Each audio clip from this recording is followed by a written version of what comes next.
Okay, folks, it's your buddy Mike Messier. Just saw a good movie. I liked it at least. In the Land of Sinners and Saints, Liam Neeson. I never say his name right. Liam Neeson? I can never say it right because I always want to say Leslie Nielsen from way back when, from the Police Squad and the Naked Gun. But this is Liam Neeson, who's been in a lot of stuff, the Taken movies, The Phantom Menace, all these wonderful things. The Taken movies, did I say that? Yes, I did. And for about the last 10, if not 15 years, he's pretty much been making the same movie over and over again, where he plays like an older guy who's been a bad guy. He's been an assassin. He's been a murderer. He's been a henchman of sorts. And now he's trying to do the right thing because some kid is in peril. And guess what? Every time he makes this movie, I see it and I like it.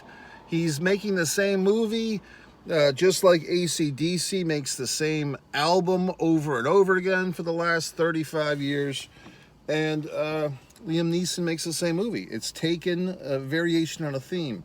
So in this one, the variation is we're back in time, 1974, Ireland, small town, whatever the fuck. Some cars coming over here looking at me like an asshole. But basically, we're in a small town and in Ireland, and the IRA has these people. Now, see, this is stuff that I don't fully understand. Full disclosure, all these world politics, I've heard of the IRA. I believe it's, I don't want to offend any members of it, obviously, but it's Irish, or is it Ireland, like a rebellion, or whatever the fuck. But basically, the Irish were looking for liberation from whoever the fuck, and they were like kind of I don't want to say, I don't want them to get angry if they're still around. But in any event, the IRA has these people, and they are not the good guys in this movie. But what I like about this movie, but yes, you should see it. Okay, if you like drama, if you like shoot 'em up movies, but at least with this one there's a real story behind it, which I enjoyed, and real character development. And what I really liked about this movie, several things, I'll probably give it 4 fucking stars, by the way, is first off, where do I even begin? The lady playing kind of the bad guy but kind of not, Carrie Condon. I was not familiar with her work. She did that movie a couple of years ago, whatever the fuck, In the Land of the Banshees, which I never saw. People told me it was boring. Somebody said, oh, you should watch it just to tell me how boring it is. Well, if you're telling me how boring it is, why do I need to see it, okay? But she's a very good actress, very intense face. If you ever saw the movie Highlander, where the village lady tells McLeod that he's been possessed by the devil. She kind of has that possessed look in that scene, that actress from whatever the fuck, 1986. This Carrie Condon has this kind of possessed face this entire movie. Like, she's really into her acting because she's very convincing. Her brother is a real jerk. He is an abusive man. He abuses, if you follow this, Carrie Condon's character's, Darren, I think her name is, her dead husband's sister lives in the village, and that sister has a little daughter who this brother asshole is abusing. And that's what enters our Liam Neeson character, who's basically like a bounty hunter or an assassin. He goes around killing people that have gone around killing people.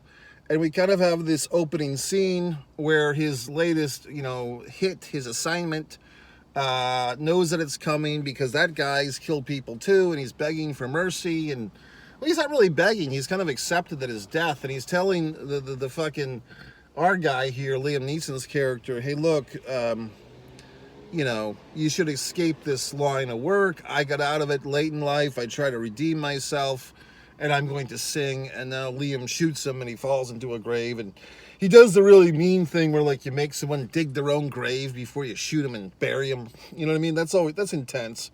Make someone dig their own grave and then fucking shove them in.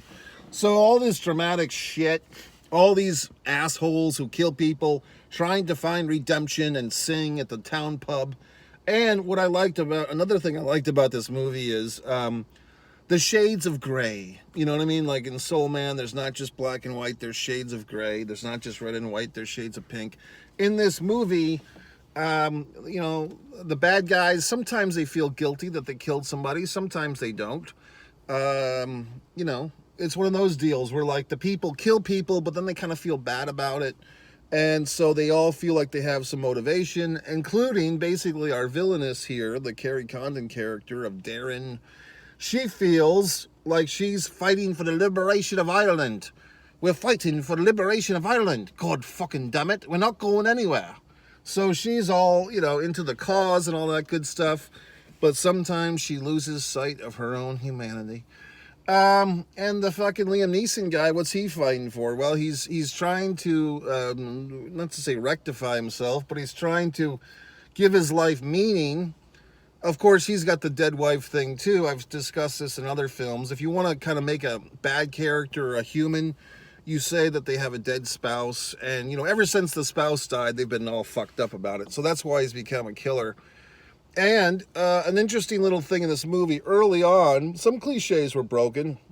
We see the guy, you know, go to his boss and say, hey, I want out of the killing. And like typically most movies, 9 out of 10, oh, he's trying to get out of the mafia life or he's trying to get out of the gangster life and they won't let him out. So then the guy has to like fight and to try and get out of the gangster life. But here, the boss man's like, okay, you're done, you're retired. So it's like kind of a nice departure. But then he finds a reason to kill again. And the reason to kill again is because, hey, you can't abuse a little girl, can you? So, you know, now, just me, but the little girl's mother, who's the bartender, the barkeep in this little town, I thought the guy, Liam, was going to make a play on her, but he didn't.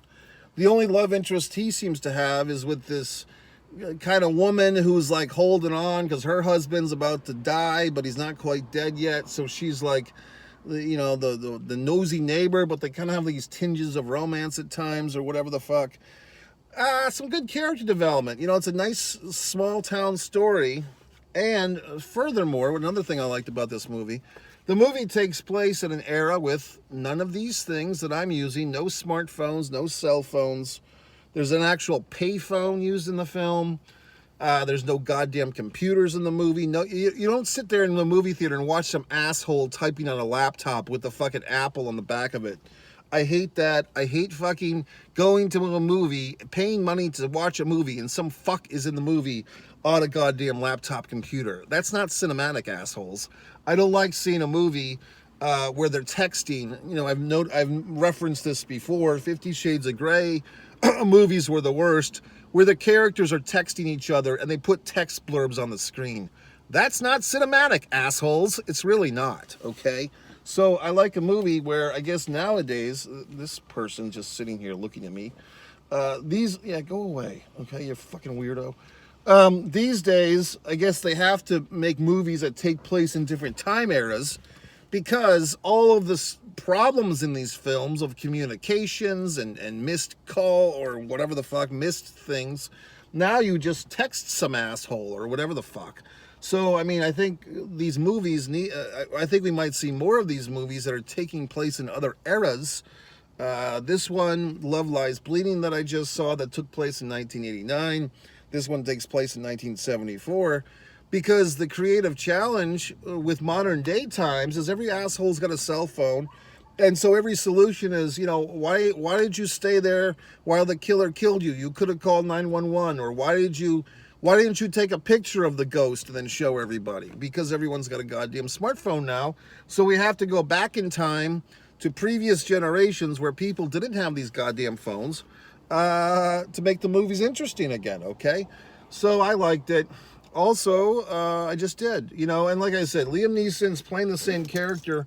I did like the fact in this one that all these different characters have different motivations.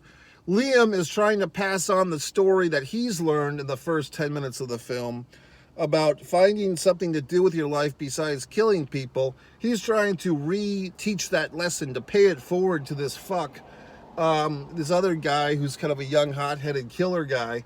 But the young, hot-headed killer guy, he just can't get over himself. He can't get out of it. And so, you know, We know that there's certain characters in this movie are not going to live the distance. Some of them are going to fucking bite it. And of course, our guy is going to live. You know what I mean? So I enjoyed the film. What the fuck? I mean, I just thought it was good. I guess I'm kind of a mark, meaning I'm susceptible to these Liam Neeson films. I mean, the guy's got to be pushing 70 years old now. I mean, it kind of might be past 70. Like I said, for the last 10 or 15 years, he's playing the same asshole over and over again. The killer who redeems himself. Yet I enjoy it. I enjoy this procedure. You know what I mean? Like, I find it good. Like, I mean, when I saw the fucking the little graphic for this fucking movie, I didn't watch the preview. I didn't read the blurb. I'm like, okay, I know what this is gonna be. Liam Neeson, helps some kid and does some shit and kills some people and, reflects upon things and redeems himself. It's the same goddamn movie he's making over and over, except he makes it very well. So that's why these assholes keep making these movies, because they're good ones, okay? So there won't be any sequel to this thing. There doesn't seem to be a need. But high-end quality movie, high production fucking values, you know what I mean? Like, they did a nice job with the picture and the quality and all that horse shit. The theater did a nice job with its presentation tonight, the auditorium. I was on a phone call right before the movie started, and I got in just as the movie was beginning, like the opening fucking, production company listings and stuff. I missed Nicole Kidman with her AMC Theaters routine, which recently has been modified. If you've been taking notice, it's been rebooted or revamped or re-edited. Yet, once I got into the theater and got settled, it was good because I missed all the previews. I didn't have to sit in through previews, but I didn't miss a minute of the movie. I did take a facility break at one time, but I don't think I missed anything too potent or whatnot. And everything was great and wonderful. So there you go. I still have not seen Godzilla vs. King Kong. That's the wonderment, folks. I mean, I try to explain this to the people that I know in real life. No offense to you fine folks. I try to explain, well, Mike, how do you afford to go see all these movies? Well, assholes, I just tell you every goddamn time you ask me that I get these subscriptions, these movie theater subscriptions, the AMC, the Cinemark, the Regal. They're all wonderful deals. You basically pay pennies on the dollar to see all these movies because you pay a monthly fee. And then the asshole will say, well, I don't go to the movies that much. Well, shit for brains. If you go to basically 2 movies a month, you come out ahead. But these assholes don't listen to me. So then they just go see the occasional movie, pay full price, and they wonder what the fuck's going on. I try to explain things to people. They don't seem to fucking get it, okay? So anyway, the movie was very good. I enjoyed it.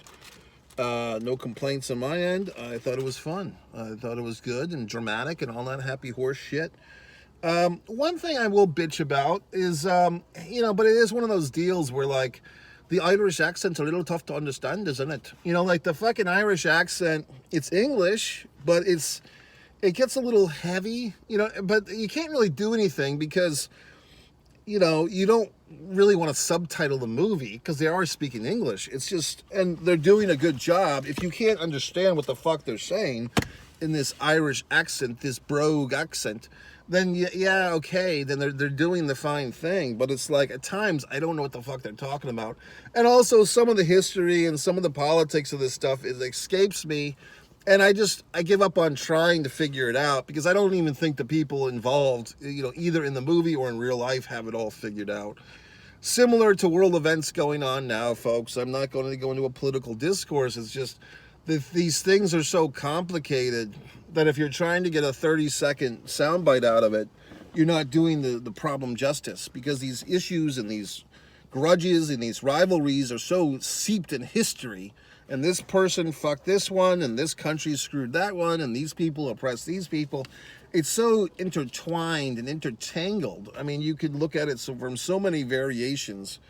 So it's all just corrupt and god-awful across the board. Man's inhumanity to man and all that happy horse shit. But that's why we have the cinema, to escape and see it on the big screen, where it's entertaining at least. So I give this young woman, or I guess she's not that young, she's 41, Carrie Condon, I might have to give a fuck and look into her career, and it looks like she's done a lot of stage stuff, but she's also been apparently nominated for Academy Awards for that, Banshees movie that I never saw, and all these other things. But I think this is the first time I can remember seeing her, enjoying her in a full fucking movie. Who knows? But I thought she was great, and I thought that the other characters were all did their part, and happy horse shit all around. So, Liam Neeson once again, the producer, the director, tip of the old hat to you, fellas. So if you want to see my fucking films, go over to One Man in the Camera Films. You might be saying, well, gee whiz, Mike, we heard you're a wonderful acrylic artist, and your abstracts are getting rave reviews throughout the world. Well, yes, then you would go over to one artist, Mike Messier, and gee whiz, Mike, when you were younger, they called you Mike the Wrestling God. Please tell us where we can find your pro wrestling information. One pro wrestling and sports fan, and everyone's excited. And gee whiz, Mike, we'd like to read your books. Well, okay, go to MikeMessier.com, scroll to the bottom, and all my wonderful novels are listed there. Okay, which you can purchase on Amazon and Barnes and Noble and other outlets, fine booksellers, as they used to say. And I think that's about it. So I've said my piece. Once again, good movie, Liam Neeson and Associates, MikeMessier.com.